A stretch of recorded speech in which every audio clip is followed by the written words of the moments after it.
Sabi nga kanina pwede na natin malaman, di ba, na nagkakamali. Hindi, doesn't mean you rejected the message, you rejected the prophet. You just know how to accept him, how God would like you to treat him as a brother, how God views him. So, let's say, nagkamali si Moses sa ginawa niya. Still, pinilala pa rin siya ng mga tao. Siya pa rin yung kanilang propeta. Pero, yung tao, sa sariling dilim yan. Kung saan nagkamali, siyempre, hindi sila gagayahin balik. Kaya natin makita, sabi nga, kaya niya na malaman. Any elementary grade people can know that. So, if you can know that, then continue on. It doesn't mean you reject it. Doesn't mean you're going to close your mind. I ran out of time. The prophet doesn't teach us to close our minds. The prophet doesn't teach us to not research from others anymore, not to listen to others anymore. No? So if you really accepted what the prophet's message is, then it would not be like back to the denomination na huwag ka na makikinig sa iba. Huwag ka na mag-interest, huwag ka na, tangkapin mo to, huwag mo na alamin yung ibang malalaki. If the Spirit of God is in you, yung mga mysteries of God, i-reveal. Even, let's say, hindi niya nabanggit. Is it against his message? It's not against his message. It's actually the fulfillment of his message. So,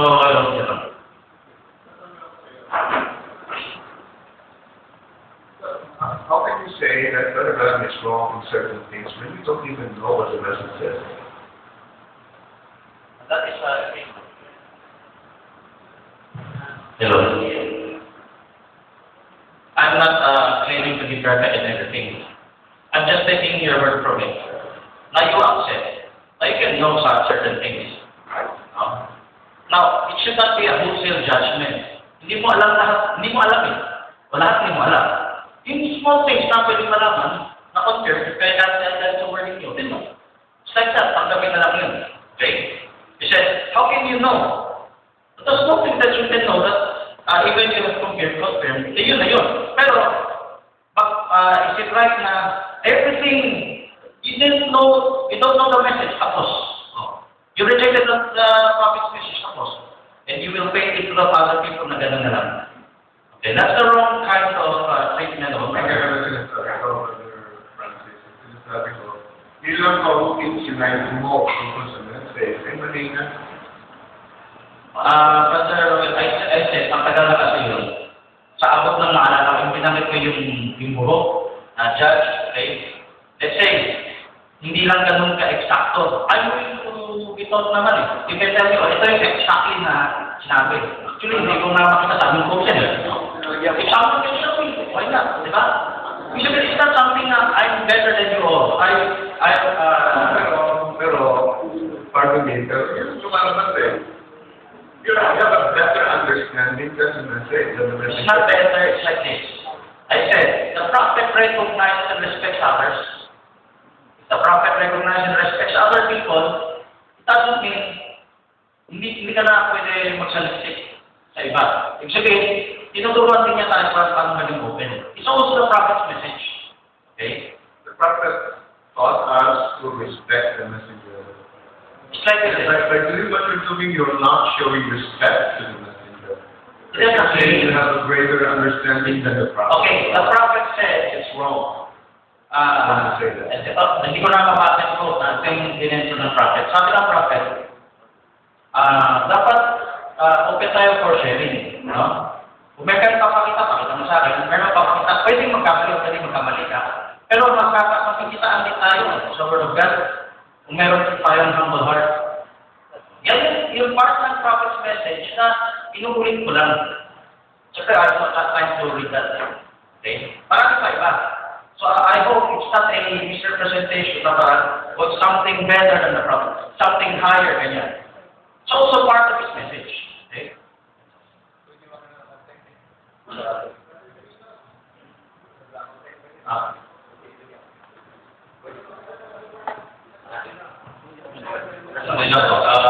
Follow-up question then. I think expression. Pag natulad ni Moses, siyempre bilang tao, hindi naman siya kapatid ni type lang. Sinanggit ko kasi nagkamali siya. Kasi hindi yan ang instruction, di ba? Itapa lang ko kung taluin. Pero hindi nga pang diminish sa kanyang prophecy. Tanggap pa rin siya ng tao. Okay? So, ako sa din naman rin. Hindi, support din naman yun. Bilang tanong, lahat tayo mga lingkod ng Panginoon. Kaya lang mga sabi ko, actually, lahat tayo hindi kakabalik. No one is perfect. Example, meron kong babae, nahuli, nangangalit niya, dinala kay Christ. Anong hatol mo doon? Sumula si ano? Ngayon, sabi niya, sino walang kasalanan niya? Wala bunga to. Lahat tayo nagkakamali. Lahat perfect. At kasi siyempre, magpapawalan ako. This is the problem of all who speak the word. Ito po, example. Ano lang, like this po, sa payatas po ako. Pastor, Leo. Ngayon, ang problem sa mga nag-speak ng word of God ngayon is like this. They preach, example, David. Ang problema sa pag-preach natin, they preach all the positive ng kay David. But we don't speak the negative. That's our problem. Kailangan, i-pick mo, bakit yung negative na ginawa ni David? Kasi ang mga Espiritu nagtuturo, huwag tayo mag-like down. We get the picture, brother.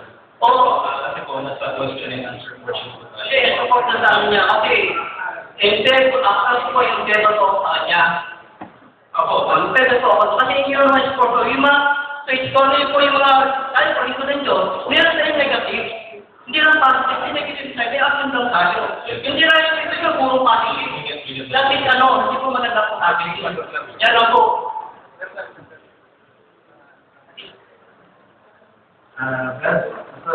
Hindi po kami ginagawa. Hindi po. At hindi ko naman sinasabi na against si Brother Nelson, si Brother Francis Knowledge. At hindi ko naman sinasabi na mali yung sinasabi ni Brother Francis. Nagtatanong lang po ako. So, ang sagot ni Brother Francis, Brad, direct to the point na Brad, sabihin mo na, no? Kasi bilang message believer, ito yung eksaktong sinabi ng propeta. Yung lahat ng nangyari iyon, all things made by a purpose. Okay, kaya tayong message believer, ang paningin natin sa tuwing may mga ganong eksaktong pangyayari, may purpose lagi yun. So, yun lang yun. Not, hindi ako nagsasabi. Okay. Hindi lang po, maliwanag po yun, mahal ka namin, Brother Francis. Pwede ba natin palakpakan ng Panginoon? Mahal natin si Brother Francis. In fact, siya na yung nagpapagising sa atin. Siya yung nagpapangat ng pwet natin. Pag may minister's meeting, sige po, Pastor Lee. Magtanong po. Question po, question. Tungkol sa konting paliwanag na siguro doon sa kung paano sinabi na ang nagkakamali. So, tingnan po natin si Moses, wala po ako nakitang maling doktrina ni Moses. Tagawa po siya ng kamali. At ang propeta natin, dalawa po kanyang gagampanan eh. Yung walang ginagampanan niya ay yung naroon mo na, i-restore lang. Pero pagdating po sa nabiling, iba po yun. Kaya kapag po sa unang hindi pa nabubuksan na silyo, marami tayong makikita rin na binasok mo ng prophet, inama. Tulad ng babayang puti, sabi niya pares, pagkatapos ay sinabi niya si Kristo. Kaya sinasabi niya ba ay dual statement, hindi po nila naiintindihan, may turning ng corner of prophet.